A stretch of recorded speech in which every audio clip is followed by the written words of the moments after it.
reorganization meeting after town meeting, even though we didn't have school business on town meeting. It's still time to reorganize. So I'm going to call the meeting to order at 7:15. And the first item is agenda review.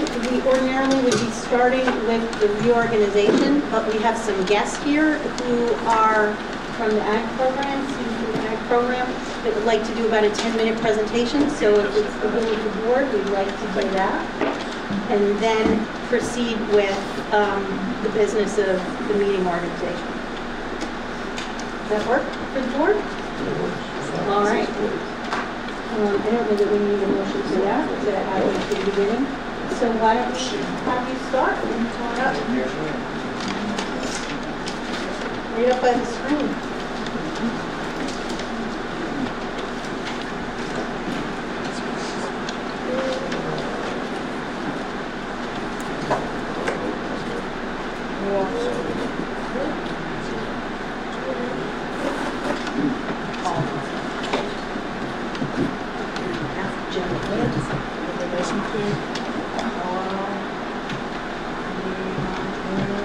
Nice and loud, please. I am in 7th grade. I started going to the barn in October. When I met Mrs. Holt and the barn has helped me manage my anger and be a better student. Working in the barn and the FFA has shown me to respect myself. This family should treat us all with respect. And we learn to respect each other. I am responsible for helping the donkeys, and I was able to name a new baby Effie. I went there my FFA poster in the spring. I appreciate the MBU barn. Miss Angie and Benny have done for me. I hope another student can have the same experience. Thank you. So my name's Jenny Lewis. I've been in the animal science program for 3 school years, and I started out a little bit rough. I had a one-on-one, and now I'm on my own. This fall I'm going to be attending Vermont Tech for their dairy farm program, and so I have a dairy heifer here that I'm raising, and I started my own mentor program this year, and he's one of the lucky guys. So we get to hang out and do some barn stuff quite often, and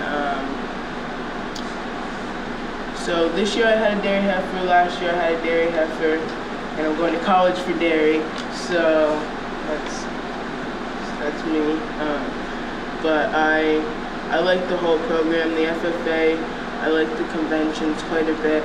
This is Montana's poster for the FFA convention this spring. As he said, he did the donkey reproduction. I'm going to be doing the same type of poster on cow reproduction.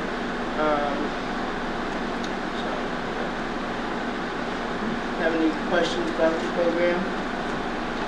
Montana, how excited were you when the donkey was born? Really happy. Everything went well? Yeah. Good. So you go pretty late though, right? I think everybody was in waiting anticipation for it. Yeah, and then she folded at like 11:30 or something like that. And nobody saw really. So are either one of you active in FFA? Are you active in FFA? Yep, both of us. Good. You guys may remember, you may remember from last time, some people were mentioning Journey about getting some meat and some other things from her. So I'd seen Journey a couple of days later and asked if she would come and help present, to help, talk about some of the stuff that she's been involved in. So. Yeah, so we raise 2 beef cows every year and 3 pigs. We're waiting to get our pigs back right now. But we're doing a 15% off pork sale right now, so everybody should support. And people can go on the website. right? Yeah. To place orders or to make contact? I don't think you can place an order on there, but our sheet is on there, and I'd assume Mr. Macy's email is on there, so yeah. Make sure that you give this lady your name and grade level for our minutes too. That'll be important if you show up in the minutes, okay? Have them sign in. What happened to the heifer that you were involved with last year? Gary? So she was on loan from Crossland Dairy and Daughter from Alberg.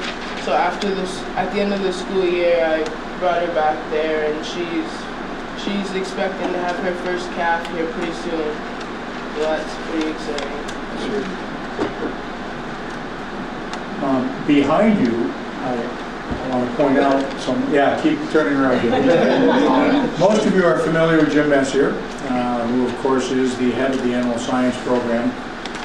He gets to do that only with permission from his wife, Rana, who is our barn manager, and that's the position that we approved and that the school approved a year ago.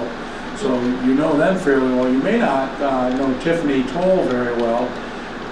She is like the third leg on the stool in the animal science program, at least as far as we're concerned here. Whenever Jim is not available, we go to Tiffany to see if she can maybe direct the program for a short period of time or on any given day when Jim is not available. And she has become extremely valuable, not only to the students that you see here and the others that are in the program, but also I think Jim would agree, a very valuable component and part of the whole animal science program. So thank you to the three of them as well.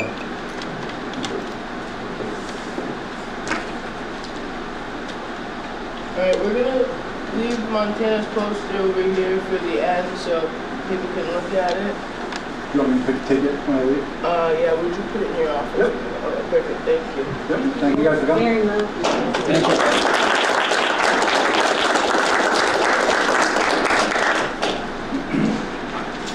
Thank you. Thank you very much. So, our next order of business is to begin the organization. I think what we're going to do, given that we do have a quorum of folks whose terms have not run out, is that we will look for nominations to fill 2 of our 3 vacancies. We have, Richard has told us that he is not seeking to return now that he's on the select board. But we are, and we've been talking all along about nominating John to fill his seat and Don to fill his seat. So I would want, let's start with 1, and we can have nominations to fill the vacant Franklin seat on the NPU board. I would nominate John, or nominate that we appoint John to fill his Franklin seat for, I guess, until the next election. Until the board's dissolved, actually. Well, If it runs over a year, Yep. right. and I'll second it. Any other nominations? Dennis? Any other nominations? Hearing none, all those in favor of appointing John to his seat, signify by saying aye. Aye. Opposed? Hearing none, congratulations, John. I'd fuck that. So next I would seek nominations to fill the vacant Swanton seat on the board that has been held by Don Collins. Do we have any nominations for that seat? I'd be happy to nominate Don Collins to fill that seat from Swan. No, second it. Okay. Good. Second by John. Any other nominations? Hearing none, all those in favor of appointing Don Collins to the vacant Swanton seat, signify by saying aye. Aye. Opposed? Motion passes. Thank you. John, second. Yep. I'm John Roberts. I'll do anything as long as you don't cuss at me. Which we would never do. So thank you very much for that. The next nomination that I'll be seeking are nominations for the chair of the NVU board. Well, before that, what's Yes. going to be the process for Richard's seat? Oh, perfect. We can advertise We do have somebody who was running previously for a seat. We can reach out, we can do an internal posting. So we'll reach out. We just did that in Highgate. We'll do it again. We're going to do for Highgate and for his seats. So we'll post it essentially. Okay. And beat the bushes. So if anybody knows anyone from, I'm looking at you, Mark, who know people from the Highgate area who've expressed an interest in the past, please forward to Purette. And then we would, if there are more than one, we would then interview them. And the board would go into executive session.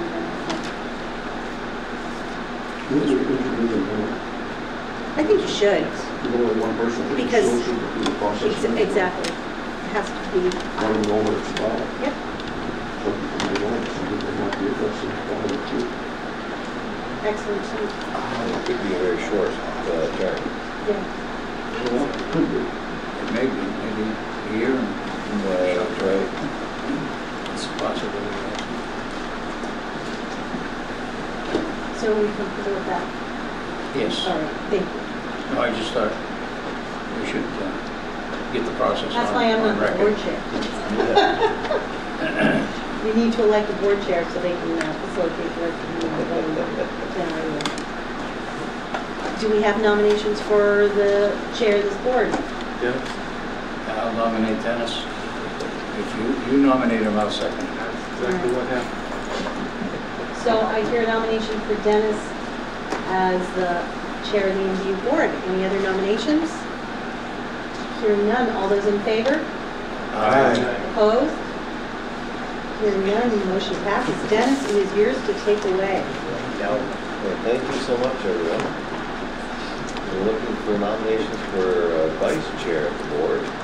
Nominate Greg today.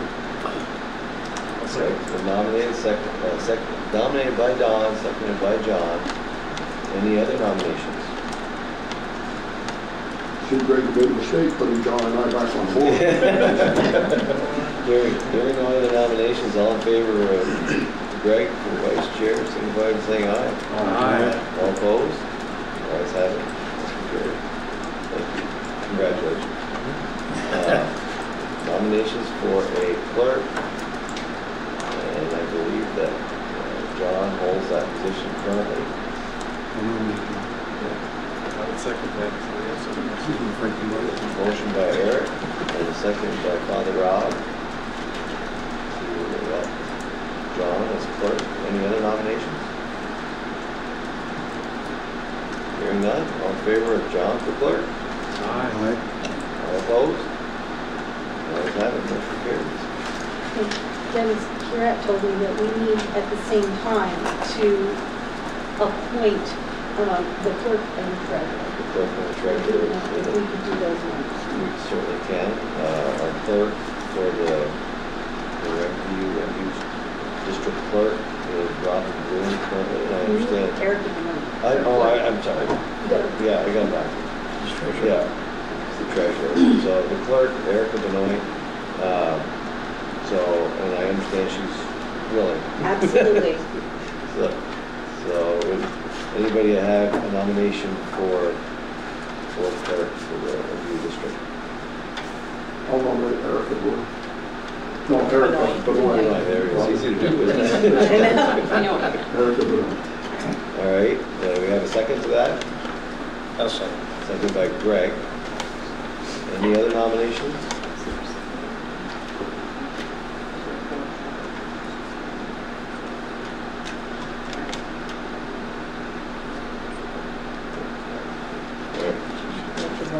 Hearing none, all in favor of the motion to nominate Erica Benoit as our district clerk, signify by saying aye. Aye. All opposed? Ayes have it.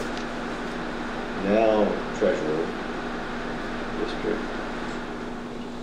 Where's that in there? It's not in there. Oh, it's not in there. I It's- thought, did we mention it? We talked about it briefly while we were, Yeah, okay. but it didn't occur to me until this morning that we need to appoint them. So we do have to appoint? We should. Yes, okay. Yes, so Robin Bloom has been the treasurer and so continue. Okay.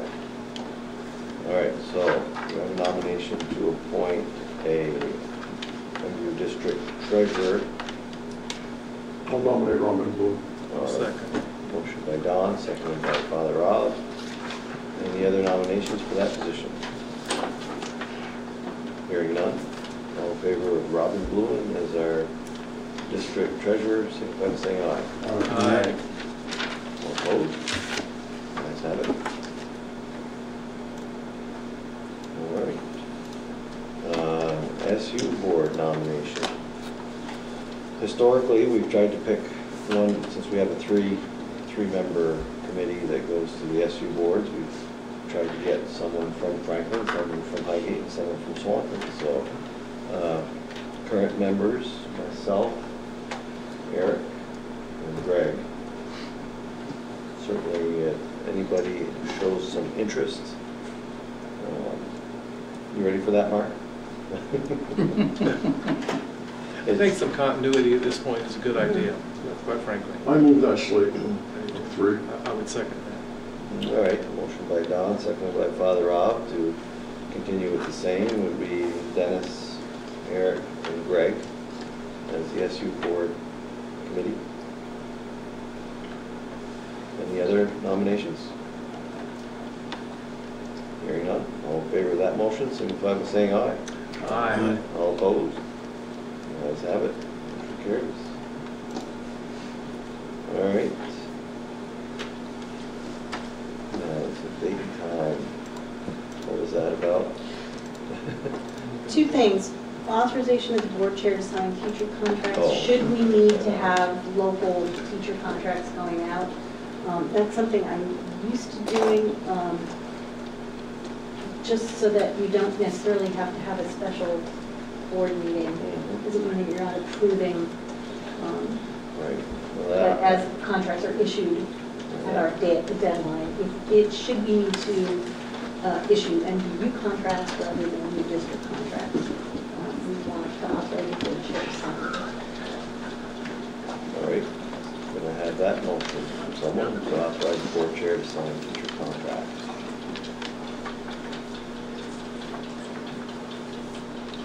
I'll make a motion. That was Greg, Second. second by Father Rob. In discussion, it's clear. Typically, what happens there is that we approve contracts at a meeting, and the contracts are not always prepared, ready for signatures at the meeting. So, and we don't have 9 signature lines on our contracts. We did at one time, back in the day. So, kind of makes the process work a little more smoothly. So, any other discussion? Hearing none, all in favor of that motion signify by saying aye. Aye. All opposed? Ayes have it, motion carries. You know, I'm just used to setting the date and time of the regular scheduled board meetings in your organizational meeting. Yeah, we don't do that. You don't usually do that, so. Well, I know we move the dates around a lot. Well, that's it. I hate to commit ourselves now. We've gotten kind of. So if the board, But it's not what your usual practice is, but given the fact that it's not necessary to do. But I thought I'd throw that in there. right. Well, it's a nice detail. Typically, they've been the third Thursday of the month at 7 o'clock. And we, I guess, have. And the only conflict that there has been with that is the Highgate Select Board is always that same night, but I know just school-wide, there's plenty of conflicts. So I don't know that there's any good reason to change that. Unless anybody else has ideas or suggestions. The only thing I say now that we're sitting here is that that is your practice. There's no reason to set it. This particular spring, it could be very likely that you would not adhere to it at all. You may have fewer board meetings. We may be having, if we're having merged district board meetings, it may be there's 2 of those a week for a while until things get going. So it could be something that we make a motion on and then immediately undo it. So that may not be helpful after all. Right. So I'm willing to omit it. It's fine. All right, were there any other, guess we get that list taken care of, okay. Back to the agenda here, public comments regarding current and future agendas. Do we have public comments at this time?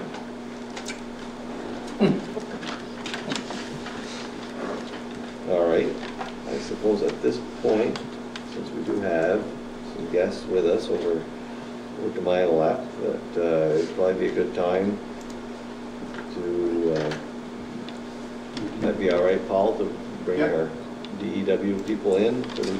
Yep. I'm going to move over here. I'm going over near Mark. So I'll open up the spaces right here next to Jay. I'll tip that down. So I'd like to introduce Jay LaBeer. I'm going over here. And you guys want to sit up at the table here? Sure. And Tim Heinlein. They are the representatives from DEW that we've been working with throughout the project development stage of this. And they're going to do a brief overview of what is in the book that you have in front of you. I think this was vacated for you, Yes, Kevin. yes. Or Tim, either one.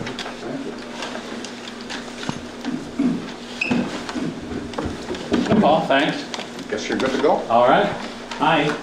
As Paul said, I'm Jay LaBeer with DEW. Tim Heinlein with DEW.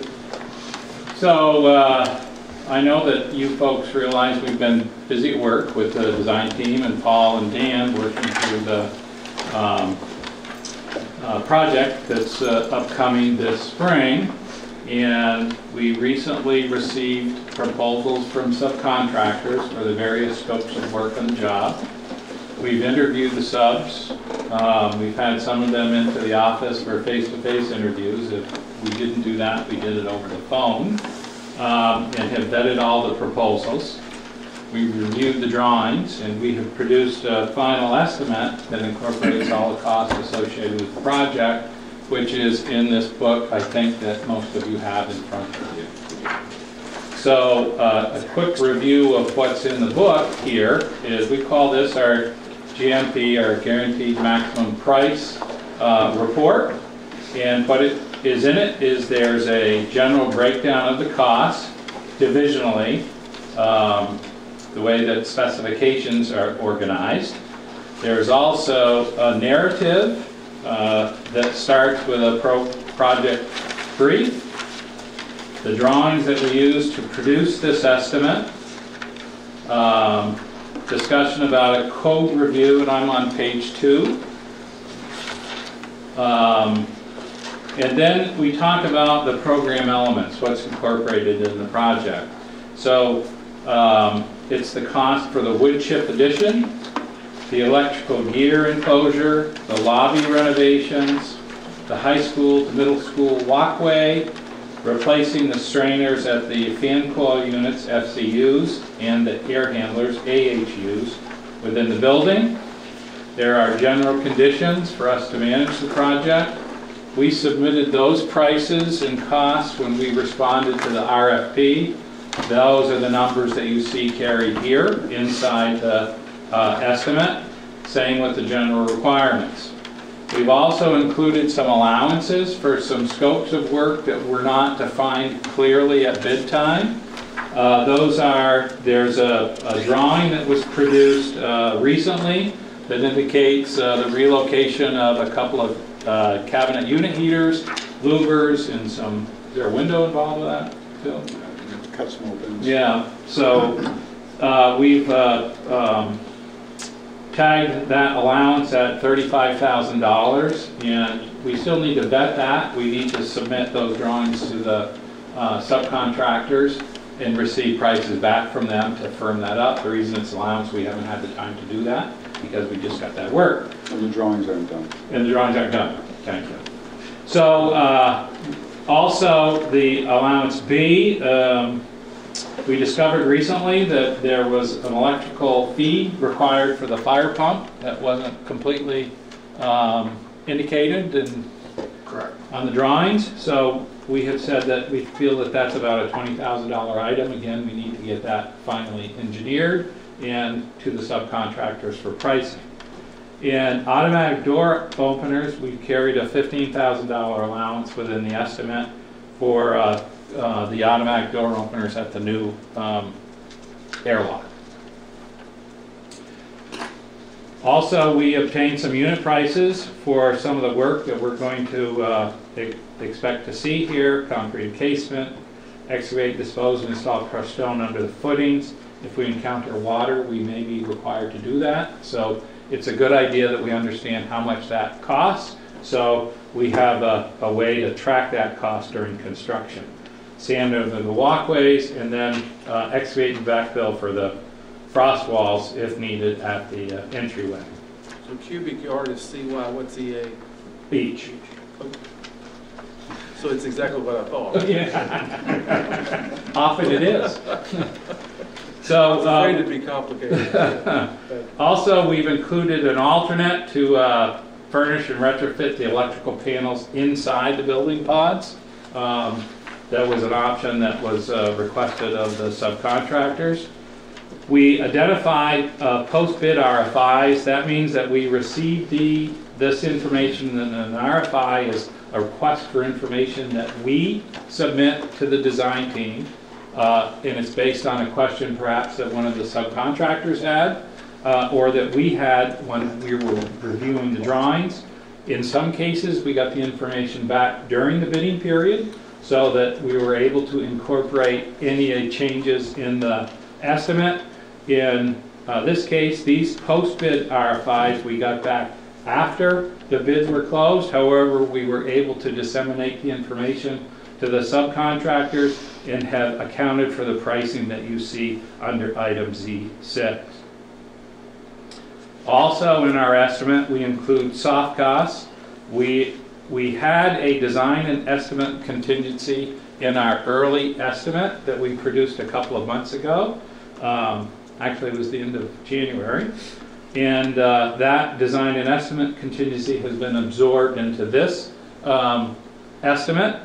We have a CM contingency of 2.5% included in this estimate for the work, and that CM contingency is for essentially our errors and omissions. If we miss things, for instance, if there are 8 doors required on the project and we only have an estimate for 7, well, it's indicated on the drawings, we owe you the 8th door, we would use that contingency to purchase that door. So it's a little bit of our oops insurance, if you will. If we don't spend it, anything we don't spend is returned to you at the end of the project. We've included costs for pre-construction services. Again, when we responded to the RFP, we had said that we would do the pre-construction work for $10,000. I can tell you we exceeded that. A lot of touches on this project, and by that I mean there were a lot of folks involved. And that's fine. That's just part of the work. General liability insurance, sub-default insurance. Our bonding company insists that we carry either bonds or sub-default insurance on our subcontractors. Sub-default insurance is typically a 1 or 2% less overall when we do that. We included the cost of a performance and payment bond that we would have our bonding company write to you, and our CM fee of 2.65% is included. So we also have a list of exclusions and other qualifications, things that we have not included. So it's important to review that. And we have targeted this project as a 26-week duration starting in April. And there is, on page 7, a list of proposed subcontractors. This is after the vetting process. These are the low bidders on the project, if you will. And it's quite a nice list of very talented folks. On the next page, 8, 9, 10, and 11 is the project schedule. And would now be a good time to talk about where we are on the project schedule as far as the timing and... Yes. Okay. So if you look on page 9, fold it out, and up near the top, there's an activity in a light gray bar called procurement. And what that means to us is we're able to subcontract with our vendors and subcontractors so that they can begin the process of the final design and developing submittals for the design team to review and approve so that we can get equipment ordered. So, Tim, you created this schedule. So how about you walk down through the logic and the sequence here for the procurement? So we're on page 9, and we identified. Maybe, is it page 9 in the final? It's page 9 on the schedule. Okay, but not in the draft. Maybe not. Okay, I just want to make sure everyone's looking at the same thing. Yeah. So we just identified some critical items here in this procurement. This isn't a detailed procurement schedule, but we identified the long lead time items, and there's just 4 or 5 of them here. And you can see that the way we've got this built is we are purchasing this construction for these long lead time activities. They're the concrete. So it's kind of hard to see. Yeah, it is. It's tired. We gotta fix So that. we got a little editing to do, it would seem. But the items are site work in the dark gray or black bar. The next dark gray bar is concrete. The next item is structural steel. The next item is ballistic glazing systems, and the last item is MEPF equipment. Sorry, Tim. It's okay. Would you get the last 2, please? Sure. Ballistic glazing systems. If you hold it to the light just right. And then the last item is MEPF equipment. Mechanical, electrical. Thank you. So there's lead time components within these areas that, if you added up the 2 calendar dates in each category, you get a sense of the lead time. From the time you purchase it, procure it, submit it, get it approved, and get it in the queue from the manufacturer and the time it gets here. I'll give you an example. The last gray area, I can't even read it, Jay. It's MEPF equipment. MEPF equipment. So we have 70 days, 80 days here. 80 days divided by 5 will give you the weeks. So give you a sense of how long it takes to get here. The ballistic glazing systems are probably the longest lead time item on the project. That hardens the entry area. And those are, I think, 16 weeks out. And then there's the mechanical equipment with the switchgear and the train system. Those are 14 weeks out or so. So it's big lead time items we need to act on, procuring those items, getting them approved, the submittal process, etc. And then we go into construction, and we looked at when this equipment would land on site to kind of backtrack and build into the schedule. And so we broke the schedule out into areas. So we're still on this first page 9. We have an area called the new secure entryway. So that's one area where we start when school's out and we finish when school starts. So it's a short duration, it's a lot of work, and that's where all the ballistic glazing systems are. We go to page 10. So we've got the next area, redeveloped electrical room. This is where we're changing out all the electrical components, putting in new components. This area won't start until school is out again, and it has to be completed before school starts. So during that time frame, when we're doing this work just ahead of it, we're going to keep some areas of the school with power systems. So we're going to drop in a new panel, run it off a new transformer, and provide power out to the entryway, the IT room, and maybe an office or 2. It's limited power and your life safety system. It's limited power, so we will have to keep that fire pump going too. All right, so the building, you're not going to walk around here and have all the lights on. So that shutdown is probably going to be a few weeks, but we'll keep life safety equipment going. The walkway connector is the next area, and that we're planning on starting kind of simultaneously with the wood chip addition, right around April 24th. Okay, those areas finish again towards the end of August. Both those areas are are broken out. On page 11 is the wood chip plan edition. And also the utilities. We created a WBS, that's schedule language, that's what we call it, these WBSs. So this utilities is just some things that are happening outside with the sidewalks and underground piping and such. But we're finishing the job right around the time the school opens again. If we start in April, the third week in April on the wood chip edition and the walkway, and then right after the school gets out, we're hitting the vestibule entry, the electrical room addition. And then we've got to get inside the school too and do some valve replacements, strainer replacements, and putting the glycol in the system. So we're going to be going around inside the school too. A lot of work to do, short amount of time. It's a schedule. Well, I think we have it choreographed pretty well, thanks to Paul and Dan helping us get this organized. I think the important piece here really is to understand the link, if you will, which are these little connected arrows that you see on the right-hand side of the schedule, for what the procurement requirements are, or when we need that material on site, what day we expect to start using it, and how long it takes to get it here. So it's not just simply showing up with a backhoe and a shovel to start. There's a lot of front-end activities that need to take place so that we're effective when we start work.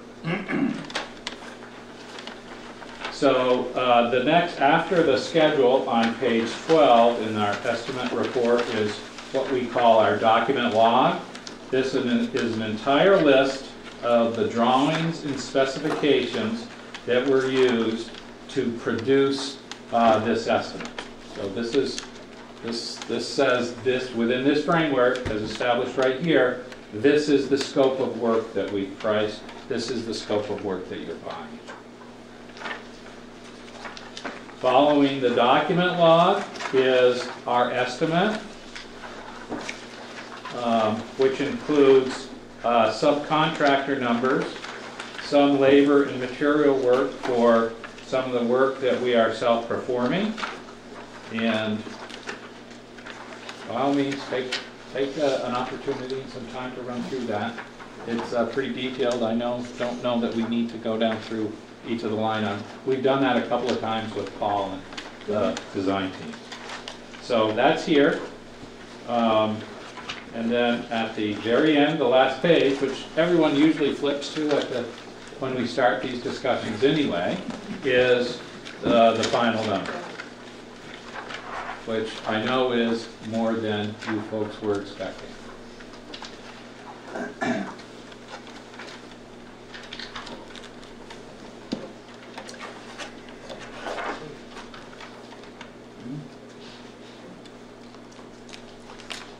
Are there any questions about what's in this report and what it means?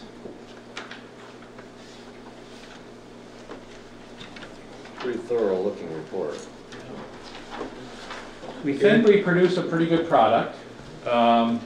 We think that one of our objectives is to be as clear and as open with the process as we possibly can be. It's all here. So. I see a lot of the guaranteed maximum price, 5.0. Yes, the 5.0 is our numbering. If, for instance, our schematic design, some of our early estimates are 2.0, our design development estimate is a 3.0, and then the guaranteed maximum price is a 5.0. And if we do other versions, if, for instance, I took this back because there were some amendments to make to it after this meeting, the next one you would see would be guaranteed maximum price 5.1. It's our way of kind of tracking any of the revisions. I was getting confused with the 5.0 being a dollar figure. Oh, okay. No. So that's nearly twice. Yeah. No. Just our internal numbering system.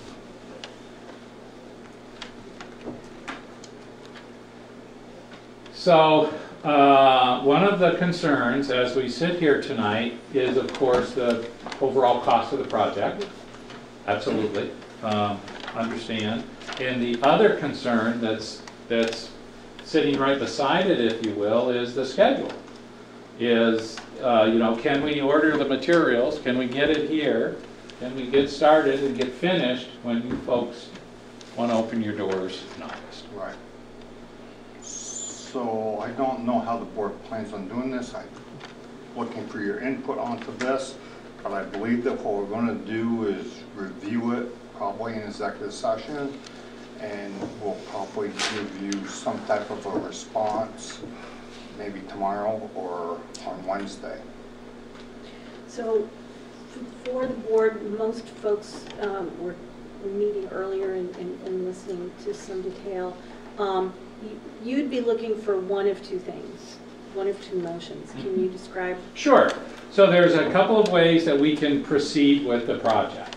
One is to simply accept this, and we would generate the next or last piece of the contract, which is an Exhibit A that says this is the amount, and that would be ready for your signature. The other method is a process that we use often. We've used it on a number of projects. We're using it right now for a project that we're doing at the Burlington Airport for them. And it allows, it's an early release, if you will, and we call it a letter of authorization. And it's a document that we produce that says essentially, while we're negotiating, in the final throes of negotiating a contract, that you authorize us to spend money to purchase the early submittals necessary to keep the project on schedule. And that amount is in the $250,000 range, I think, as I recall from, we did some quick calculations before we left the office. That gets us the ballistic glazing, the structural steel, the concrete reinforcing bar, the site work submittals for the power vaults, and probably most importantly is the mechanical and electrical equipment, so that we can have that gear here when it's time to install it. And insulated metal panels. Oh, and the insulated metal panels, because that's all. Anything that's a kind of a long lead item, it allows the contractors to start producing the submittals that are reviewed, and then it allows us to get that ordering underway. So that's a method to do it. That's another option that we have. So I do caution you, though, that once that's started, that, for instance, if you said, well, we don't want to do the walkway, well, if it's too far down the lane, if it's in 2 or 3 weeks, then the folks that are doing the detailing have already expended some energy and time to do that work, so there would be a bit of a loss there. I don't know how much it would be. And then the longer that we wait for that, any sort of change to take place, then the more at risk you are if there's any sort of changes. Thank you for clarifying those options for the Sure. board. Appreciate it. I know that the gist of the report is the pricing guarantee. In the last section, you talk about duration. I know you can't necessarily guarantee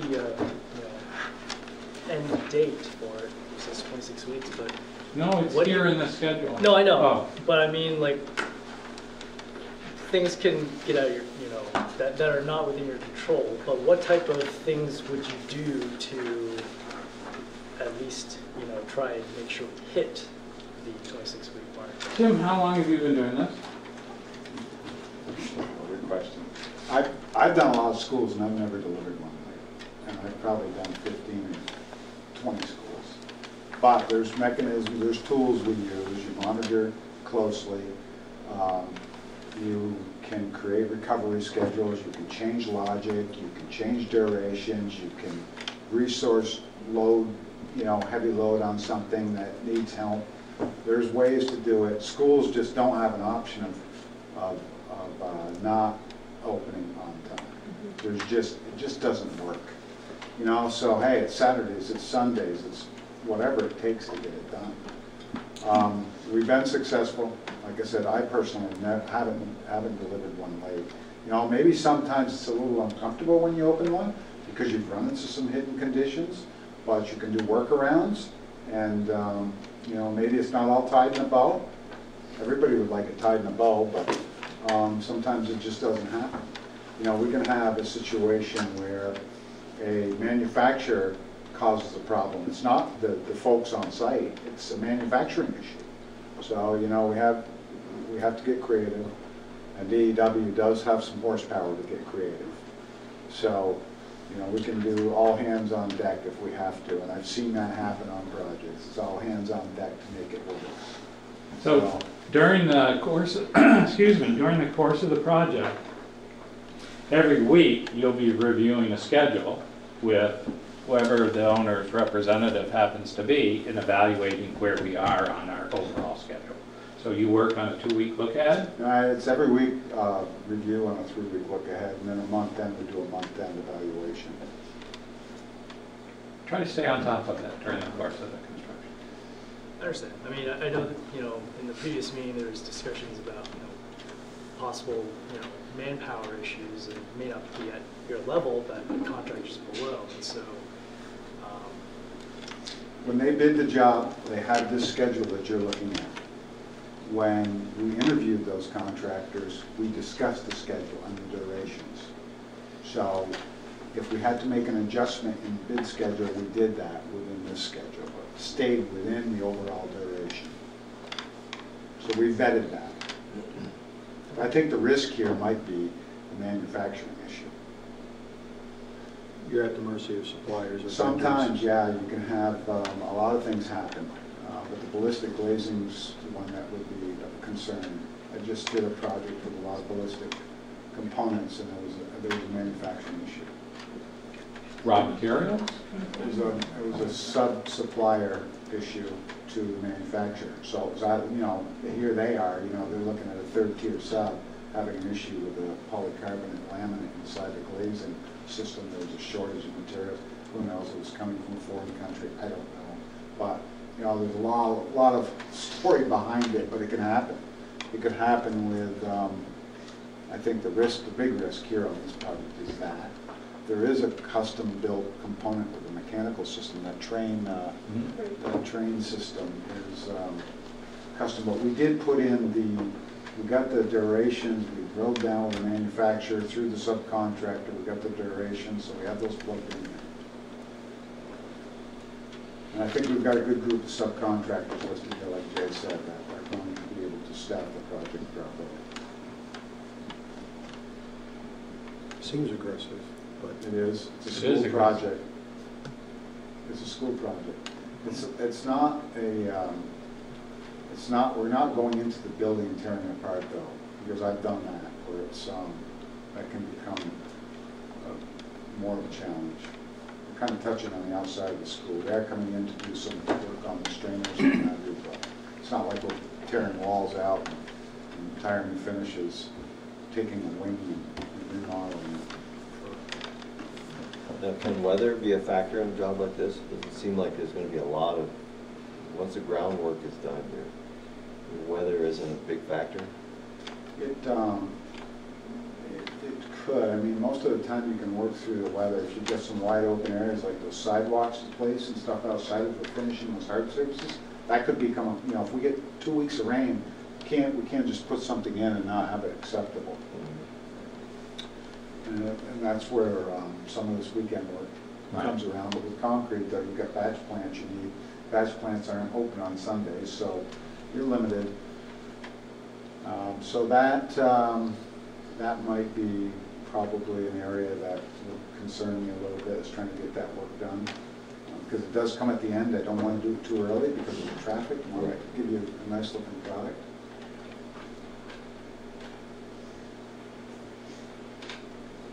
But other than that, I think, you know, the groundwork is simple excavation.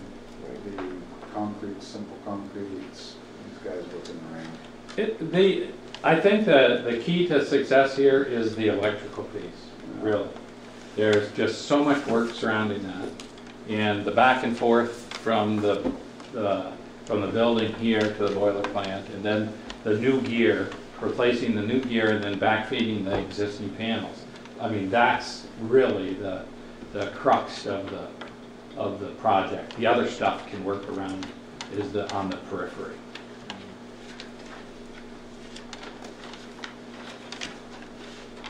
So what exactly do you need from us tonight? We don't need anything from you tonight. We wanted to provide you information and accurate information so you folks could deliberate and decide on what the best course of action is for you and the school. But you need authorization for access to money.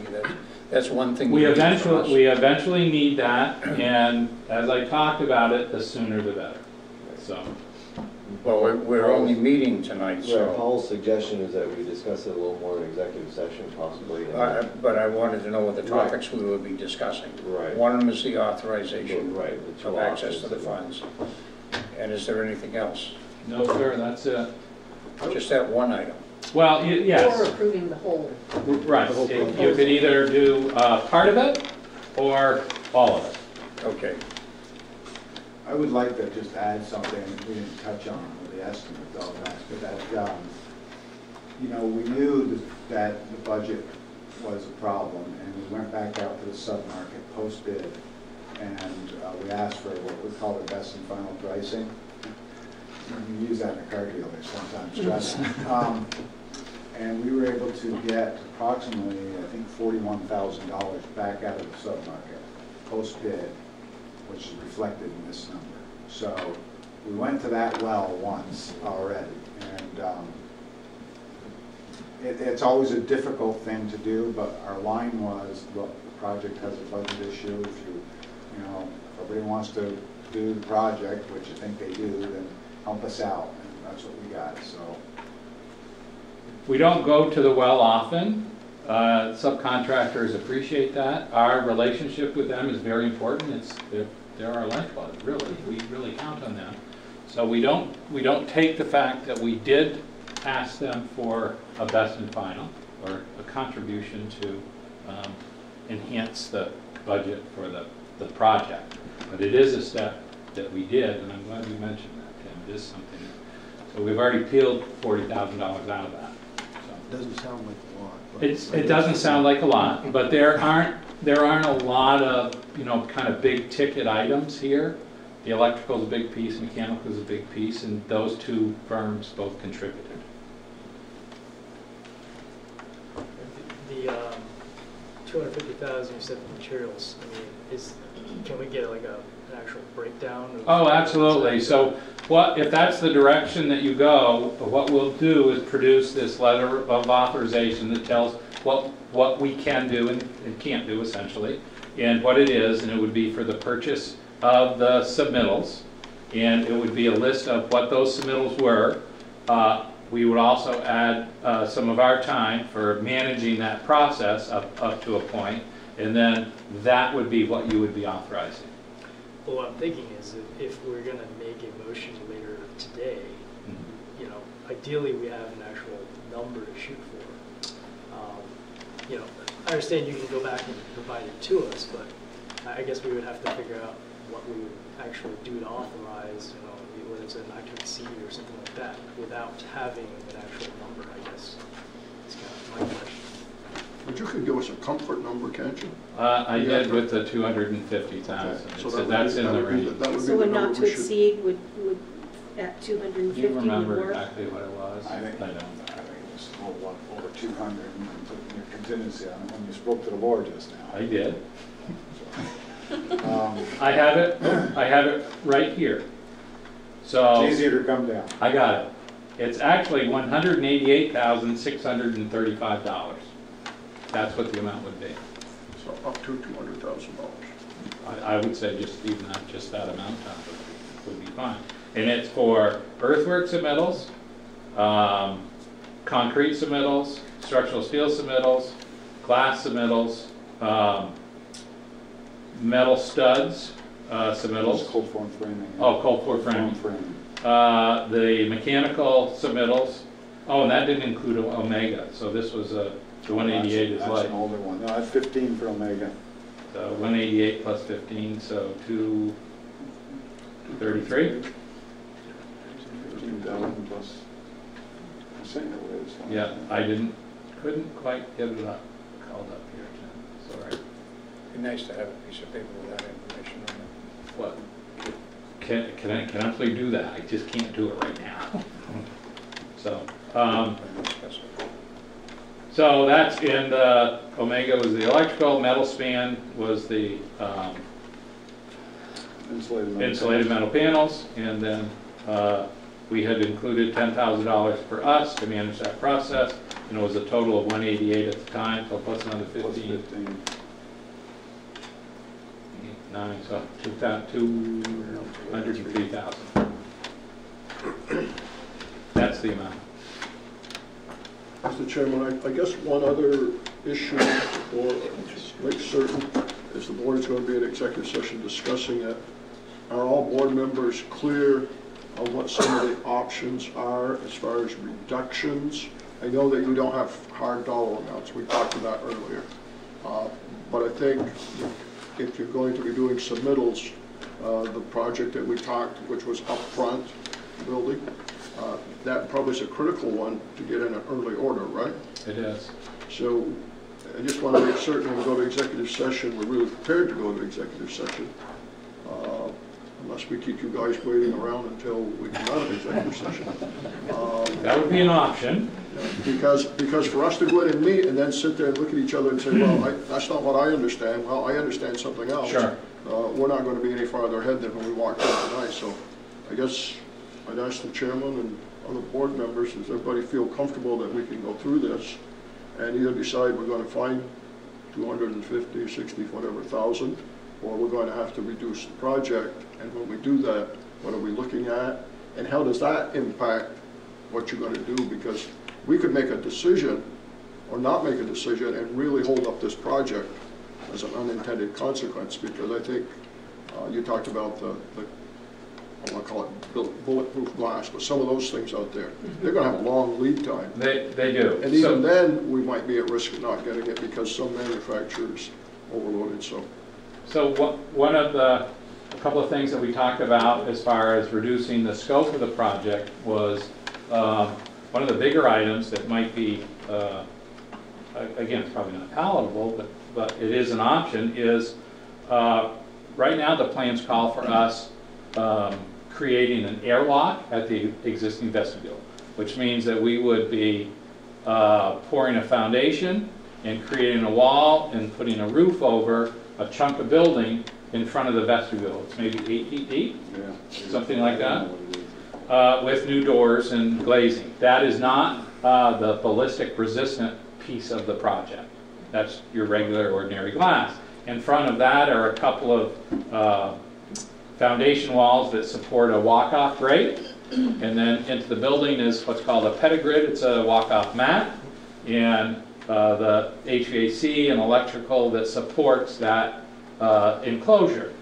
So I think when we evaluated the project a couple of months ago with interim drawings, the drawings weren't complete, we had targeted that cost at around, I think, $110,000 to do that work. So that is a piece of work that's, while it would make the building more energy efficient, is not critical to the hardening of the entry, because it moving inside the existing doors, that area that's, I guess, called the lobby now, is where the bullet resistant glass and the ballistic panels would be installed. So that $100,000 leaves that in place. It just doesn't create an airlock. That was really one of the bigger pieces that we could pull out of the project and identify as possible scope not to do. And it does have an impact on what we would request our subcontractors to provide us for submittals. So, and because we don't have drawings that show that work, we just have our understanding of what we think that work costs. What would need to happen is the design team, architect and engineers, would need to provide us with a drawing that we would then submit to the subcontractors. They would price and respond back to us, and we would collate all that information and then say this is what the subcontractors see that is the value. And that's probably a 2-week process by the time we get it done. thank you.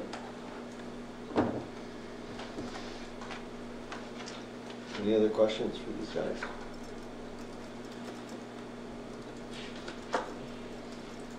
call if you have any questions, or Julie, if you have any questions, please give me a call. Feel free.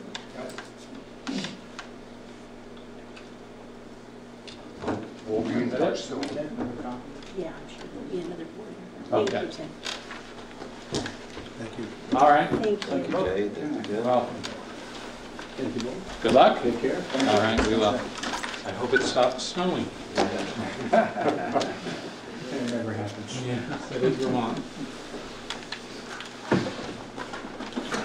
right.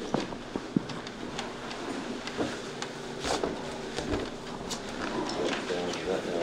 We do have our athletic director. We could. This is above. He was above. I knew he'd be interested in this conversation. So Thank you.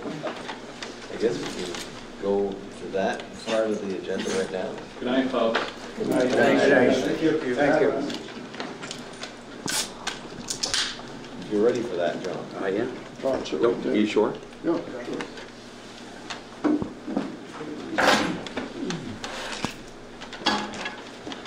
So thank you for inviting me to this meeting. I'm here to recap our winter season. This past winter, we had 256 student athletes in grades 7 through 12 participate in winter sports and activities. We had 20 more participants than last year. This is due to our varsity dance coach wanting to start a middle school dance program. She did it voluntarily. She just wanted to get some interest in to build her program, so they ended up getting a few extra student athletes to participate in middle school dance. And also our numbers in our middle school cheer team was up because we were able to, my cheer coach was able to talk to some sixth graders from the area towns of Highgate, Swanton, and Franklin, and they were able to join our 7th and 8th grade cheer team. They were very excited about that. We have 26 coaches during the winter season that coach 15 athletic teams. I asked my athletic trainer for some numbers, and our athletic trainer was involved with 52 injuries and dealing with 52 injuries of our athletes, as well as 95 treatments, and treatments is another word for sprains and strains. A couple of coaching points to bring out tonight. Win Parity, our girls ice hockey coach, is retiring after the season. He has one game left as the girls ice hockey team travels to UVM this Thursday for the Division II state finals at 6 o'clock. Hope you can join us.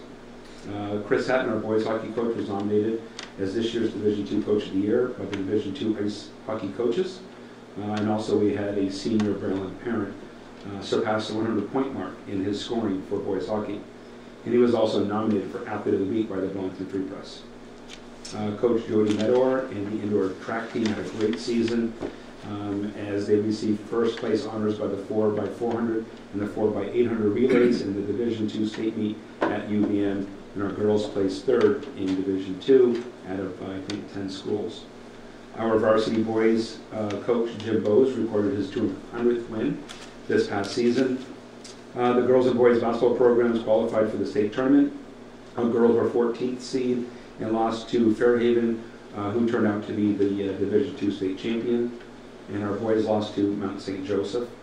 Both of our basketball teams are very young, and both teams will be looking for improvement next season. We had several student athletes participate in Nordic skiing. These student athletes train with the BFA St. Albans team, but they represent MVU on the slopes. And actually one of our student athletes qualified for New England's and actually raced at Editash Ski Resort this past Friday and Saturday. We had 8 student athletes be nominated for the Frankie Awards, and this is the St. Albans Messenger way of calling them the Athlete of the Week. Our varsity teams contributed money to many organizations this year, including Relay for Life, UVM Cancer Centers, Swanton Food Shelf, and the Alex Blair Foundation. Just to recap, our girls ice hockey team travels to UVM this Thursday at 6 o'clock. If you're interested in a ticket, just let me know. We'll take care of you. And spring registration has started, and tonight we had a player-parent informational meeting with Rick Farnham, and also Steve Messier presented an HHB presentation to our student athletes as well. Also, I have been working with at least one company for track and field improvements, trying to get estimates on what that will look like. And I also have an estimate from a company in Milton with our gym sound system. I'm just trying to get some information and then being able to present that probably in the next board meeting. So it's been a great winter. It's been a long winter. Sounds like a busy one. And it's a busy one. Any questions for John? John? John, one of the things you talked about when you were here earlier, maybe working cooperative with other schools to bring them into, like Enosburg, maybe into a hockey program, or some of our students maybe be involved in bowling. Anything happening on that front? I know you're doing BFA with skiing. Yeah, with skiing. We also had BFA student athletes from the indoor track team. They had, I think, 6 or 7 athletes come and join us and practice with us. We do the same thing with skiing. Of course, we're always looking for, Enosburg, Richford student athletes who want to participate in football. Athletic directors in our area are always, who's doing what and still communicating with each other on how we can provide for our student athletes.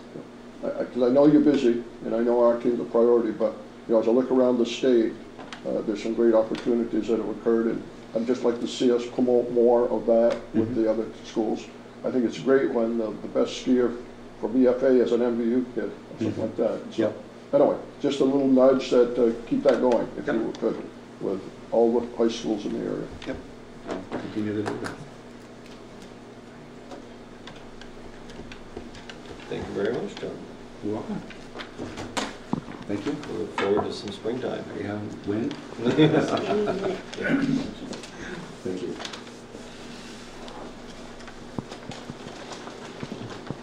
All right, I did notice that there was an item there to adopt February 21st meeting minutes. I don't have a copy of those, or maybe I do. I didn't see it, but maybe I didn't look. It was sent out. Oh, they're here, I'm sorry. They were sent out. I remember seeing them sent out. I usually have them in the folder, and I guess they were here. So, I would.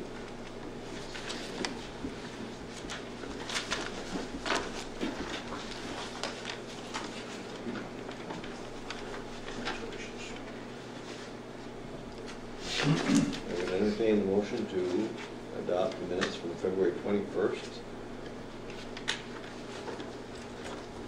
We'll have that motion.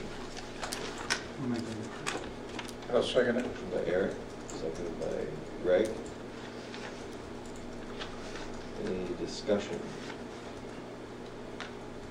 Under the, when we talked about the boys and girls locker rooms, trying to refresh my memory, I don't believe there was a motion made, but there was supposed to be some action, or at least some looking into on that. So we made a call into the contractor to come in and kind of give us some guidance onto that. They haven't given us a call back yet, so we're still waiting on that. It's just the way it stays, like we talked about, but Yeah. so I wasn't sure. We were looking for what it was going to cost to do the whole thing. Do the whole thing. Yeah. Correct. Versus piecemeal. And so I'm still waiting for the contractor to come in, and we might actually maybe need to get a little architectural design, because once we do this, we're going to have to meet the code standards and things like this to know how many toilets got to be put in, things like this. Because right now we're kind of guessing, and we might need a little expertise when we get into the actual part of it. Yeah, Do appreciate you have an it. amount in mind? Oh, What's that? do you have an amount in mind of what? Well, I figure think what it's you- going to cost to do this, Yes. probably near 400,000. Yeah, thanks for that. I wasn't trying to. Were we Wasn't talking? trying to sideline it, but I just wanted to make a note that maybe we should put something in there, just, Yeah. Were we talking about using some capital reserve money, or is that pretty well all gone? There's only 100,000 left, isn't it? Well, there's currently about 182. Right. That there were some changes. You had approved a not to exceed motion of $50,000 for the fire extinguisher upgrade and door safety and security issue. I know the fire extinguisher upgrade actual quote came in less than what we had anticipated. So we were in the $14,000 range compared to the $22,000 we were talking about. And the door software, I've got one of the original manufacturers of the original software we have is coming in tomorrow, and trying to get that back up online so that, because I haven't had anybody that's actually wanted to come give us a quote on the system other than Summit Fire and Security. So I'm looking at other options right at this point to see if maybe with a little bit more time, we might be able to get a better quote or something. But we need to get this done before June 30, right? Right. We do have one quote, and I put out for 3 other quotes to come back. One just said they didn't have enough time for our project to even look at it, and one is going to be here to give us a price next week. So I will have two quotes soon. Because even if we can't do it all, we should have a plan to do as much as we can with the money we have.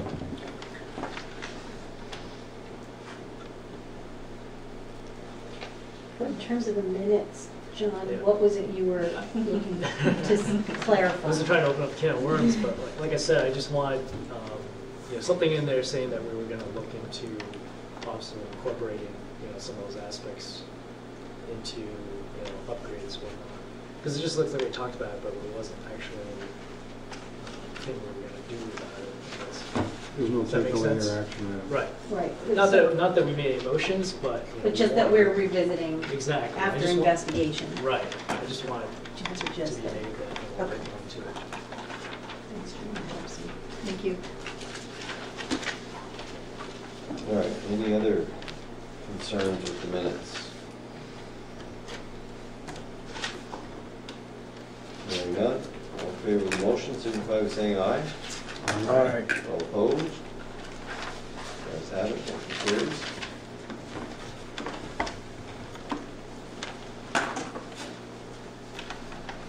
All right, we jumped around, looks like there wasn't any more on facilities update, was there, Paul?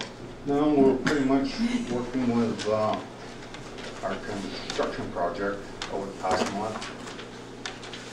Other than I guess our employees probably fall into that, and so we lost another employee that is having some health issues and left due to his knees and just couldn't perform his duties.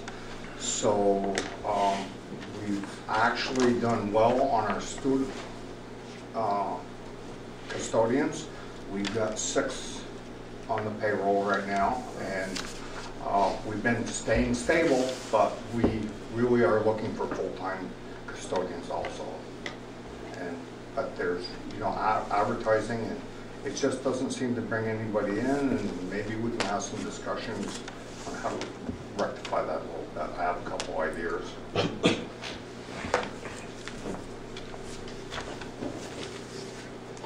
right, any other questions about that for Paul? Paul, what would the starting wage be if somebody out there is thinking that's a career they would like to pursue, but they don't have a lot of experience?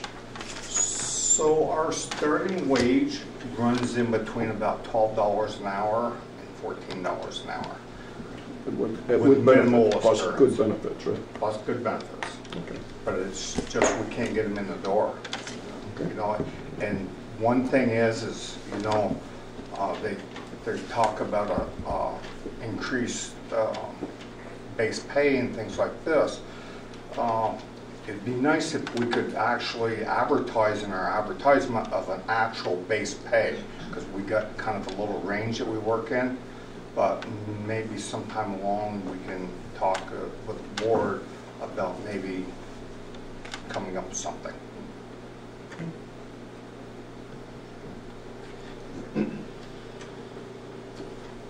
All right, thank you, Paul. I guess that brings us right up to financial update, check warrants. We have a check warrant report, and I would entertain a motion to approve the check warrant report for the dates February 16th, 2019 to March 4th, 2019, the amount of $104,462.64. Do I have that motion?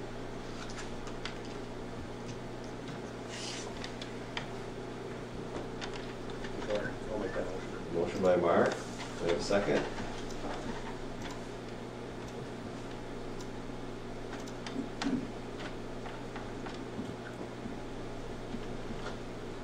Do I have a second? I'll second I know Greg will It's second. got to be seconded for discussion anyway. All right. So, motion been made and seconded, approve the check warrant report. Are there any questions or concerns? So, I mean, typically this is our mid-month one, and just because we're meeting early, it's kind of, I mean, it came in early today, like afternoonish, so honestly, I haven't had time to review it, just haven't really been able to do anything with it. So I that's my apologize, concern. Anne Marie was out unexpectedly, and Robin Bluen was on vacation, and we had a rescheduled meeting date to a Monday, so it's the best we could do. Yeah, I'm not faulting anyone, like I Right. said, it's usually a mid-month one, we have time to review it. Yeah. We- And for that reason, I don't need an approval, I just didn't want to come and have you expect it and not have an opportunity. That was my question, my follow-up question was that, when they do get approved, we're probably not going to have a meeting, because I don't think that's what Right. we're scheduling our last meeting date. Typically by the third Thursday of the month, we're looking to approve a whole month's worth. And our next meeting date, April. whether, right, over a month away. 18th, is it? It is. It's a very small run. Yeah, and we will be meeting, I mean, we do have a meeting planned for March 21st. It won't be the MVU board, but it would be a gathering of, I would hope, most board members. So maybe that would be an opportunity to warn a meeting Special meeting prior, before. yeah, or after. I don't know what time after would be. Maybe before would Maybe be before safer. would be a lot safer. So 6 o'clock on the 21st, and then we So can those deal. checks would not be released until then, if you're comfortable with that, but I can look through it to see if there's any that I see that might be an issue. Well, I guess what's typical for the mid-month reports, we don't usually approve them until the third week. So they typically run. Well, you do, because we email you and say if we don't hear back, we're Right. going to, yeah, So we could do the same with these. that'd be fine, yeah. And then approve the formal warrants, is that what you meant? Okay, Right. yeah, that would be fine, as long as we can get the payments out, I'd say. So the motion, I guess we just defeat the motion that's out there, it would probably be the easiest way. And, we could try that.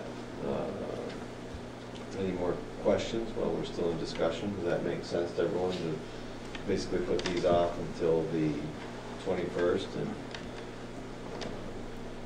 we would need a quorum on the meeting of the 21st. That would be Well, there's a motion on the floor, we should dispose of it first. right. And then just- we can make a motion to. Right. Right. All right, yeah, if there's no more discussion on the motion, then I would call it to a vote. And all in favor of that motion to approve the check warrant, signify by saying aye. Aye. All opposed? Hey, Nay. The nays have it. So we will put it off. And So you need a new motion to postpone. I'm not sure if we need a Well, I don't motion think we do. because it's more common practice to vote on them both on the, well, We would just have to Okay. warn another meeting. right, it would be at the next meeting.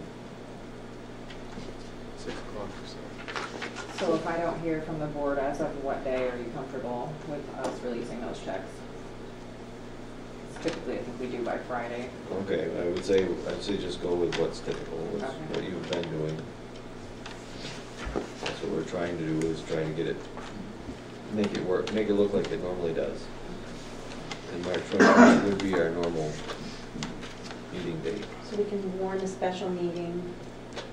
Well, it's not really a special meeting, but it would be an abbreviated. It would be, right, it would be an MVU board meeting at 6 o'clock, I would say, on the 21st.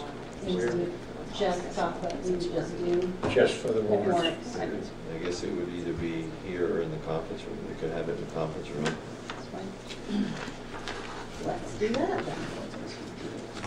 Then we don't need a motion for that. Just setting a date. It's fine now.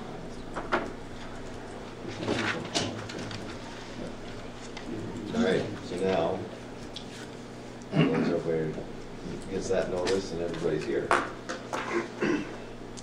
All right, so, was there anything else, Laura? No. All right. New business, all budget.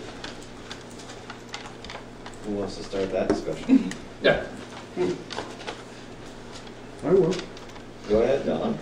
I think we put $10,000 in our budget when we build a budget, whether it's for MVU or a new Missisquoi Valley School District. We put $10,000 in the program. Okay. Is that a motion? That is a motion. All right, we got a motion by Don. Do we have a second? I'll second it. Seconded by Greg. Discussion.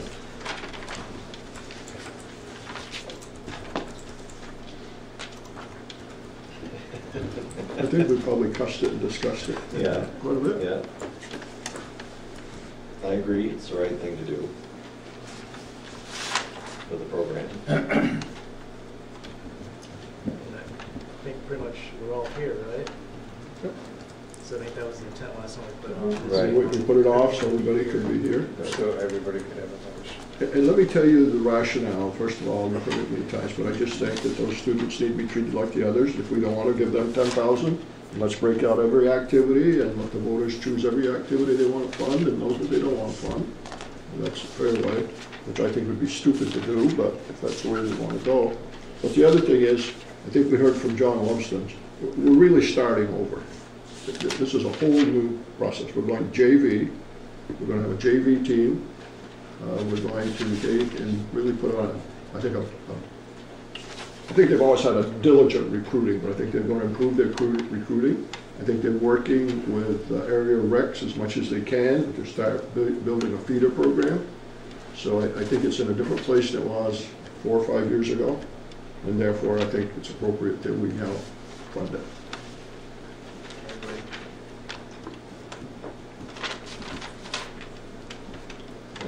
I have a hard time, I guess, I don't agree with any, or I don't disagree with anything you say. It's all good, valid points. And I guess my decision is not based on a personal opinion more than it is what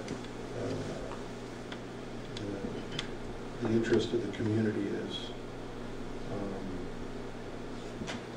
I mean, I have to respect their ideas as well, because I'm here representing them as well. I don't know if this is a good timing for this. I think we should do it at some point, because it's a good thing with all the points that Don made. They're all valid points. There's lots of things I think going against us as far as academics go, test scores. We've got construction projects going over budget. We've dumped a lot of money into the athletic department lately with the gym renovations. We're still not done with locker rooms. There's storage as well that needs to, that's been talked about. And the track and field money that we put into the budget is quite a bit, basically to fund that whole project, so that's complete.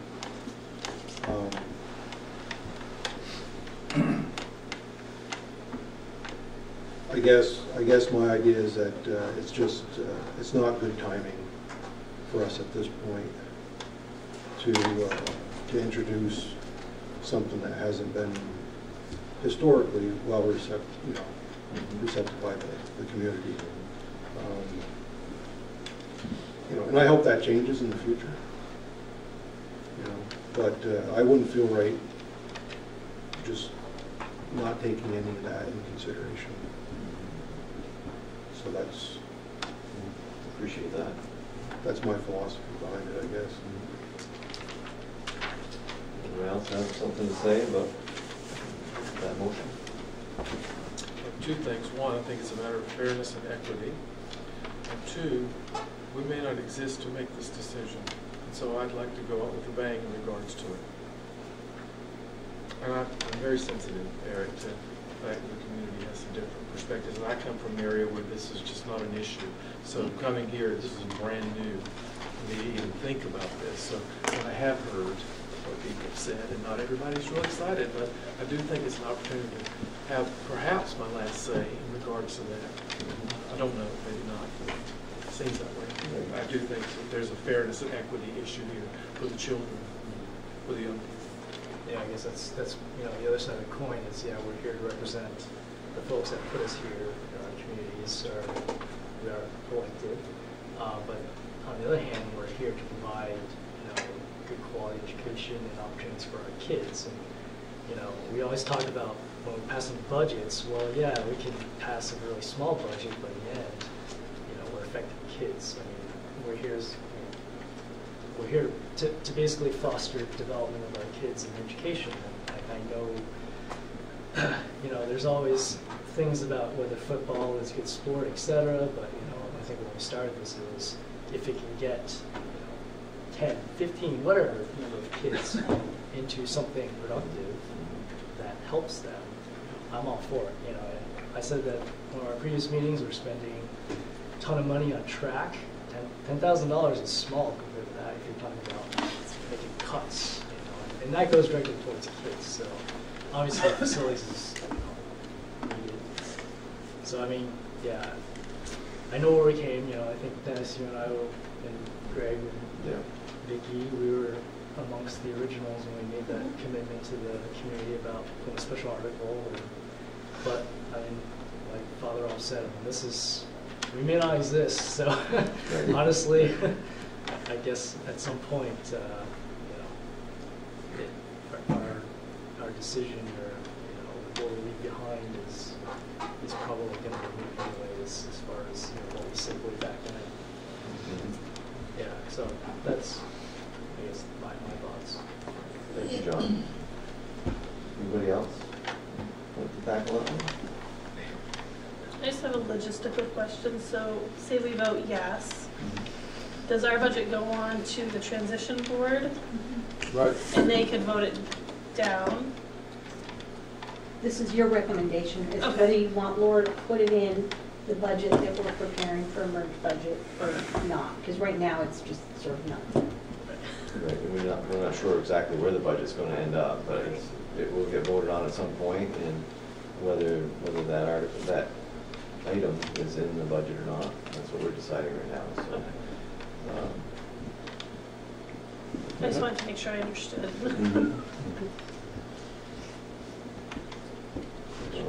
Yeah. Any other comments? All right. I guess at this point, we'll call a vote. All in favor of the motion to add $10,000 in the budget for the football program, to support the football program, signify by saying aye. Aye. All opposed? Nay. The ayes have it, motion carries. I was counting, there was 8 members here. There was no way it was going to be a tie, so it wasn't going to be on me. Well, it has a ways to go. Vicky's questions are good. It is. Very good, yeah. And for Eric's sure. points are They're all good points, and I respect Eric, but you're younger than I am. good. Like that, man. I always want to. All right. Thank you very much. Administrators report. what we're really paying for, right? Absolutely. Not a tremendous amount has happened since our last board meeting, but we've had a couple of things go on and a couple of things to tell you about in the near future. Last Thursday, March 7th, we had the NAEP testing. Jen worked very closely with the NAEP coordinators. NAEP stands for the National Assessment of Educational Progress. It's a test that's given out every 2 years. Kind of measures reading or math, and it's done on a tablet computer. So our students participated in that recently. The spring is coming, despite what the weather says out there, but spring standardized testing season is coming. Grade 7 will be testing for the FitnessGram and for the SBAC. And you see some dates there for that. FitnessGram is somewhere between April 1 and May 31. The SBAC is typically during that 2-week period, May 6 to 17. Same with grade 8. Grade 9, the FitnessGram again. Also SBAC. SBACs for grade 9 are going to be a little bit earlier this year. Those will be in kind of that mid to late March time frame. Grade 11, the Vermont Science Assessment will be between April 16th and May 31st. 6th grade registration night will be held here tomorrow night at MVU. I think I highlighted this in the last administrator's report. It's an opportunity for incoming students, 6th grade students and their parents to come on in. They register, pick their classes. They get to hear from teachers, administrators, and they also get to hear from current students, which is the big thing, because it's a lot of students that they recognize. So they get to ask them questions about what it's really like. And it's always been a very positive experience. So looking forward to that tomorrow night. The internal field review, also sometimes called the integrated field review, will be held here on Thursday. It's where area administrators, teachers, it's kind of like a new form of NEASC for those of you who've been around for the old NEASC process. So people from Maple Run, Franklin Northeast, and Milton will be here. They'll go to the various schools within our district, and they provide a report from there about a lot of the positive things and some recommendations that they might see based on curriculum and staffing, those type of issues.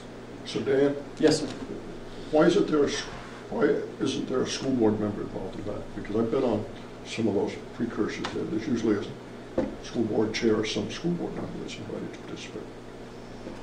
Good question. This we weren't asked to provide any from the AOE. That's the yeah, not even for an interview. They didn't. It's just strange. Yeah. Well, it's not knowing this Department of Education right now. It was not part of our, it was very prescriptive about what... I'm just very surprised. Yeah. Because both NEASC and the predecessor, which if you go back 40 years, Jay probably remembers, but there's been 2 or 3 others along the way, and they've always had a component where you met with the school board, a school board member. The old NEASC, of course, was several days long. This is just a one-day snapshot. They start with some central office staff. It'll be here in the libraries, kind of where they're based out of, but they parent interviews, they'll talk to some students, talk to some teachers, talk to the administrators, is the main part. Classrooms. Yep, and they'll visit classrooms. Yep. Yep. March 15th will be a half day of school and a half day of in-service. It'll be some time for teachers to work with others within the district. Middle school math teachers will update their training on the Universal Screener, the STAR program, which we use to target math skills instruction. It's used to help identify those students that may need extra math support. And the other faculty will be receiving some training on the MTSS, or the multi-tiered system of support for the high school. Also, just as a brief, just so people are aware of it, we're going to be doing very much the same type of day on March 29th. We're going to have parent-teacher conferences on the evening of the 28th. On March 29th, that's going to be a change to our schedule. We're actually going to have a half day of school in the morning. Originally, that was going to be an all-day parent-teacher conference, and we'll do parent-teacher conferences in the afternoon. This is in case we have any extra snow days. We've built in 4, and this is just in case. So that is a change. We did send a mailer out to parents while we contacted them for the Youth Risk Behavior Survey, the YRBS. We put a half sheet of mailer in there, just letting them know about parent-teacher conferences and about that change. So again, that'll be on March 29th. And the last piece on there, March 28th, upcoming, that'll be our 4th Coffee and Conversation. That's a time for community members to come on in and sit down and meet with us and just kind of talk about some of the things that are going on, and if they have any questions, bring those forth. So we certainly invite all parents to come on in for March 28th, 7:30 here in the library for some coffee and conversation. And Jay's buying donuts. What's, What kind, Jay? Depends if NHS is selling. what's the typical turnout of those meetings? We've had, I think, upwards of 10 to as low as 2. Some people come multiple times and some people have only come once. But it's been good conversation, a lot of different topics. Yeah, I think if you get one person in the building and you're able to answer their questions, I think it's productive. Because it's better to have them hear from us and get the information from us rather than them wondering about whatever it is. So if it's worth, we'll certainly do it from one person. How's the no cell phone policy going? Are we kind of trending down and we're at a plateau as far as how many confiscated? Got 0 today. You're telling me. Again, not a lot of data since we last met, but we've had, I think, for the last 4 days since we've been here, 1 in March. So just 1 cell phone's been collected. That's it. They're just kind of making sure that they're off and not using them, or just not bringing them on? The majority of them have them, but they're off and they're away. We're finding that the great majority of them are off and away. I got some great feedback from a substitute teacher that was in the other day. Said that the change among the kids, at least in middle school, has been fantastic. She goes, kids are engaged, they're paying attention, you're not having to argue get their attention because they're constantly on their phone. It's been fantastic. So that was from substitute. I heard from Tom Sumner, my 8th grade social studies teacher, the other day. After the NAEP testing, kids were great. Interacting with one another, they were quiet, they weren't arguing to get on the phone, nothing along that line. They're off and they're put away. I even heard from a bus driver yesterday who said that kids are getting on the bus and they're not even pulling out their phones. They're chatting away with one another. And some of it's amazing the difference in the kids. It really is, because they're talking with one another like kids. Realize they don't have to text someone right next to them. Right, exactly. And I'll tell you, John, it's really refreshing to see them acting like kids again, and not just be constantly doing this all the time. It's been yeah. So when does it happen in high school? Well, I think it naturally, at least it'll naturally progress, but is it actually I will tell you, the term was not bad behind for me as a principal, but as a high school principal, I had a take no prisoners policy where it came to that, and it did make a difference. It made a huge difference, and so I commend you all on the good work you do. That's a powerful one. Yeah. And it was a tough one. I got a lot of feedback. Mostly positive from the parents, but not from the kids.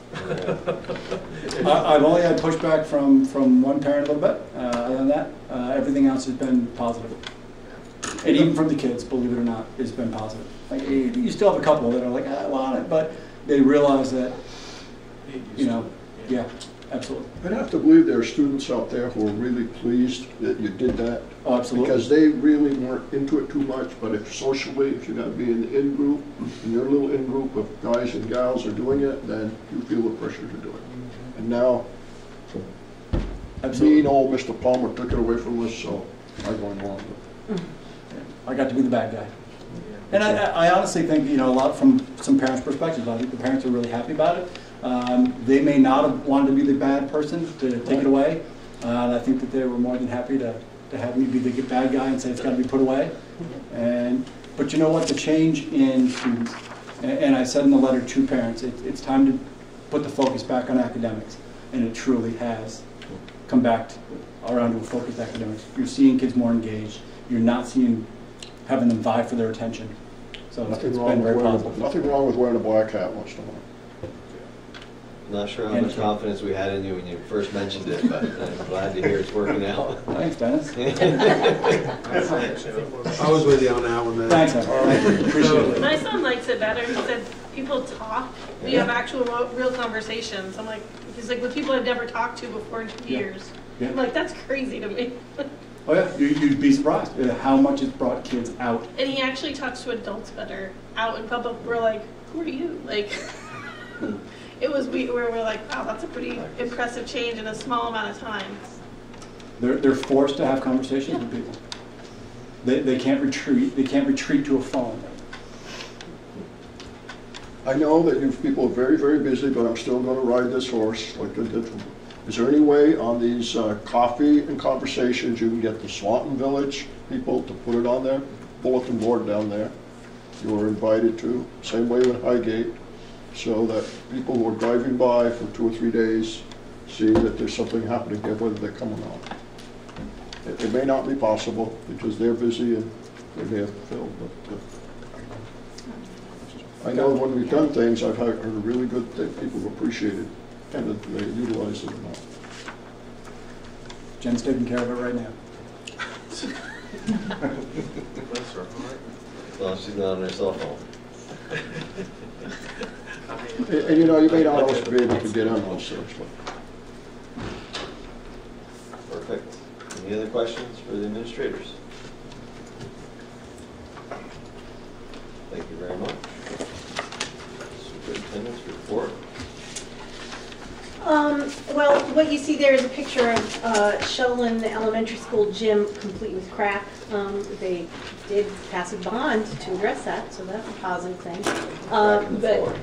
Crack in the floor. Crack in the floor on the gym. Can't see what they're doing around those tables, right? Well, what they are doing is talking, it was community, parents, students, and then we had law enforcement there as well to talk about the results of the Youth Risk Behavior Survey. And it was actually a wonderful evening. Students and families were engaging in some very difficult conversations, and they were identifying the 3 top areas of concern for adolescents in our supervisory union and also in Sheldon in particular and statewide. And one of the things that was top of the list is the perception of students and the high percentage of perception of students that alcohol is easy to get. And the conversations were very rich about what we can do as communities about that. Law enforcement was very clear, you know, it's not about going to the store and buying it, it's about, you know, the alcohol being accessible at home or a neighbor's home or a relative's home, and then what we can do to raise awareness of that so that people can be having those conversations. And it's not always when kids are 17 years old, it's when they're 10. They have to be aware of where things are and what students have access to. So it was a very well-attended and rich conversation. So I wanted to highlight that. And at the same time, I also put a plug in there that if you just Google Parent Up for Vermont, they have a lot of resources in how to talk to your children about alcohol and substance access. So I think that that's an important thing to do. We are going to be having a meeting today, no, next Monday, goodness gracious. Next Monday, Dr. Soriano, Humberto Soriano from Chile, will be here in Vermont at the invitation of the After School Programming Association, the Vermont After School Program. And he's going to be here to speak about something that's called the Icelandic model of prevention. And the Icelandic model of prevention has to do with substance abuse and how Iceland took a huge problem 20 years ago where kids were out on the streets, drinking, using substances, truant, all kinds of social issues as a result. And by changing some laws, changing the way they provide resources to young people, focusing on keeping students busy, engaged. They implemented curfews, so they have a whole approach. They went from being one of the worst places for substance use in Iceland to the lowest uses in Europe. So Dr. Soriano is coming throughout Vermont. He's going to spend about an hour in central office where a number of folks from the after-school program and principals are invited to hear him speak about how they took this model that's happening in, it's usually done by municipality, so a city would take this on as a project. And he's speaking about how they have turned things around a bit in Chile and implemented it there. So it's just an interesting opportunity, and it sort of matches up with the concerns that kids have in the Youth Risk Behavior Survey. So I thought I would highlight that. I do want to speak a little bit about Act 46 because we can't get enough of that. We have our organizational meeting next week on Thursday the 21st. We opened that meeting. Many schools in our situation did open the meeting. Some were postponed, like ours was for a date certain. Others were not. So we will be gathering again next week to resume the meeting and elect a treasurer and a moderator and a clerk, and to determine if we're going to vote on budgets or for school board members or other questions by Australian ballot, or whether we'll do that in a town meeting style as 3 towns coming together in one town meeting. We'll also be voting about how much we'll pay those officers and school board members. We'll also be voting on the ability of the new district to borrow money or to expend money for things like elections. So those are all very important issues. Now, Friday, we received a memo from the Agency of Education following up from the ruling by Judge Mello not to give a preliminary injunction to those of us districts who are appealing the state board's decision. So given that that request for an injunction was denied, the agency sent out a new timeline for us. I'll be getting that out to board members. And their tone has changed significantly. It's stronger than before. That we are under state board order, that we will be merging, that we have time to do it, and that boards need to take that responsibility seriously. I will send that out to you, but I wanted to make sure that you heard from me that we received that. They're very clear saying, yes, the Senate is looking at a delay, possibly. That hasn't happened. That could be weeks. If we wait around for weeks, we may not be in a position to provide for the education of our students. They went so far as to say they would intervene as a state. So I don't know what that means. I talked to our attorney. What does that mean? He said, I don't know. Maybe they'll do our jobs for us. But they do have the ability and authority to come in and do things, and they have done that in circumstances in the past. So my hope is that we are able to have this organizational meeting, that we have lots of folks in attendance, that we proceed with the meeting, and that we can begin to build our budget. We did hear that the transitional board could be sworn in ahead of time because the meeting has been opened. I know that people would have some feelings about that, but that's an idea that we should be kicking around at the very least. We do need to work on that budget. It is a very tight timeline that it looks like for us. We would be, if we follow the timeline to the letter, we could bring a budget to the voters on June 4th. So it would also involve those folks that are looking to run for the new board should be filling out petitions that would be due not long after the organizational meeting. So I will have Purette send out petitions so that people who are interested in being on the not the assigned temporary board, but the elected board that would get petitions in as soon as possible. I did hear from a couple of people at the meeting on February 20th that they were expecting to be voting for board members there. And I said, well, I don't think so. We've been basically appointed to begin the process, and then there will be an election later. And I'm not really sure how to get that message out, because we have posted what the warning is. We are, every time I'm on camera, I'm trying to encapsulate what it is we are voting on, what we're not doing. You know, be working with, again, trying to get the meeting advertised on the electronic sign on the green and in the other communities. We do want as many folks there as we can have, because those are important decisions to be made. I don't think people understand the warnings. They don't. It's because it's legal. It is, and even when we're there making motions, a lot of times the feedback afterwards is people seem to have a misunderstanding even on what we're voting on sometimes. Because, you know, we will definitely be having elections for board members in the future, but that's not the purpose of this meeting.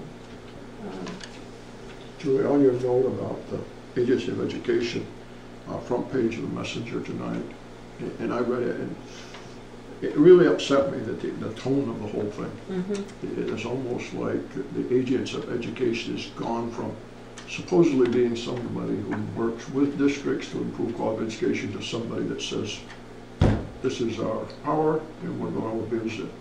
Maybe I read it wrong, but I just... No, I agree with you, Don. I read the article too, and the Agency of Education came across as being very heavy-handed. Yeah, and I'm not surprised, knowing some of the leadership there now that I've known for years. Not that they've always acted that way, but there's something going on there that's very toxic in my mind. Now, you mentioned that we could possibly swear in the board members beforehand. I think that'd be a great idea. Well, how we organize that, or can people just go in and be sworn in? You can just go be sworn in. All right, so it doesn't have to be a group like we were going to do at the meeting. Right, that was just because it's This is nice. the transition there. board you're talking about? The transition, so from this board, it would be Dennis and John. Terry was going to wait until she comes back next week anyway. And then it was you. Swanton. For Swanton, yep. Chris and Stephen from Highgate, and Bob and Devin from Franklin. Yeah, I think that would be a great bit of business to take care of beforehand, not have to, it could take 5 minutes, but it could take more, but it doesn't need to be at a meeting. Do the town clerks know that they have to do that? I can I'm just send, thinking I could show up and they'd say, what are you talking about? Right. I can send them an email in the morning clarifying not only will they be expecting the appointed board members to be sworn in, but also the transition board members, and here's who they are, and they may be coming in to get sworn in as well. Yeah. Even if we were able to have a meeting to organize when our next meetings are going to be, just to quickly set some dates and start looking at budgets. Right. Anyway, you're right, the tone, I did not get a chance, I've been in meetings all day, so I didn't get a chance to read the messenger. I will do that. I respect the messenger. It didn't look like they took any liberties, editorial liberties. It looks like it was pretty straight right from A to B. Yeah, and I drafted an email, but I didn't send it yet. I wanted somebody else to look at it because, okay, it was fine. So I'll send it to you. Sometimes it's good when I was trying to summarize their strongly worded memo.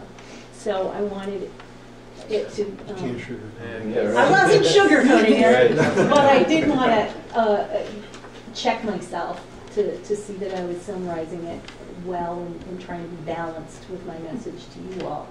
So I'll send that out with the attachment so you can see what they wrote. Pretty strong stuff. I understand people are frustrated on all sides of this issue. How long is it, Julie? How long? The memo? Yeah. Maybe 3, 4 pages. The last page has each district in our situation who had an interrupted organizational meeting, and depending on whether they had to rewarn a meeting or whether, like us, we're just reconvening.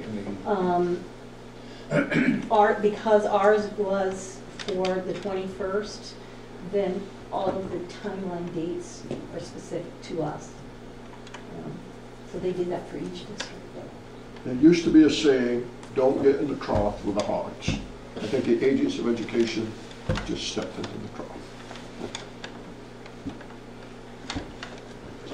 So July 1 is still an important date. July 1 is still looking pretty important. The one thing I worry about the Senate looking at a delay, and if we're holding out for that in some way, they're taking testimony in Senate Ed this week. If they want to vote that out of committee, that would be next week that the Senate would vote on something. It's not the same bill that the House passed. So then the 2 bills would have to be reconciled. That's another week or so in conferencing. So we're looking at it could be a month before the delay, which is then not helpful. Because we're then in this no man's land. Right, well, this last month I think was a lot. So. All right, thank you very much. Any other questions? Or was there anything other than Act 46? I know well, I started with right, yeah, students and alcohol abuse, and then I ended with Act 46. That's right. In a very upbeat. Maybe we should have kept the alcohol to The upbeat Went from bad to worse. message. Oh, goodness. I do have to say the positive is the youth risk behavior survey data that was examined, the kids led that work. They examined the data, they identified the top concerns, and they're the ones who presented to the community. And we had folks from NCSS and the hospital and state troopers and so forth. It was really great to see the students taking the leadership for it. All right, next meeting dates. Our organizational meeting is on the 21st, 7 o'clock in the theater, and we've just set an MVU meeting for 6 o'clock that same evening. So, note of that. Next Franklin Northwest meeting will be April 3rd in Franklin, 6:30. And I don't know about our 18th meeting. That's gonna, I guess it'll probably still be needed until 18th. As I told you, I won't be there. That's Holy Week and that's Right. Maundy Thursday, so we're a little busy. Mm-hmm. Just a tad. Every night. That's on a Thursday. Right. April It's 18th. Maundy Thursday. So yeah, we'll see. I guess we'll give us some more thought. And again, if, by that point, we'll really know if we're moving forward with What we need. multiple merged board meetings. You may skip a meeting, Right. it'll be up to the body to determine. The academy. The important one right now is the 21st. Absolutely. For both MVU and the reorganization. All right. Let's say executive session. I do believe that we want to go to executive session for contractual issues. Is there any personnel issues? No, just the construction contract, I think. So, and I just remember that Jim's back here. Before we go into executive session, you have the report for us today? No, thank you for letting the students talk. I didn't have to for a couple months to come in and say something. I didn't get, there was 2 others I would like to come, but it's fine. They did it. Yep. But no, thank you. And I wanted to have that while you guys are still here, because Right. who knows? Because I really appreciate you guys, what you've been doing, and I wanted just to share a little bit of what the students are doing with you before who knows what. So thank you again, and let's hope for the best. So hope for the best. And thank you for all you've done for us, Jim. Thank you, appreciate that. I do want to say that, knowing how 7th graders operate, do congratulate him for being willing to talk, even though it was down towards the paper. It was no surprise to me, I'm sure not to you either, but that took a lot of nerve, and so I really appreciate that. It's come a long way. Yeah. See, that's a tough thing. a great job. Any age, 7th graders. She's a senior. Appreciate that. She was Dan's left hand. All right, so I guess at this point, I would entertain a motion to enter executive session for the construction contract. And we'd invite Mr. Gregoire, Ms. Reginald, We need more. who else we need, Laura? I might need Laura, huh? Yeah, I wish, otherwise I'd have asked. Mr. Palmer for sure. Yes. Winner, chicken dinner. Not that you can't stay if you don't want to. He ran the last time. I don't need to be here. All right. And Jack, you're all set? Hey, Richard's not here to ask me to stay. All right, so do I have that motion? Motion by John, seconded by Eric. All in favor of the motion, signify by saying aye. Aye. All opposed? You guys have it. We're in executive session at 9:20.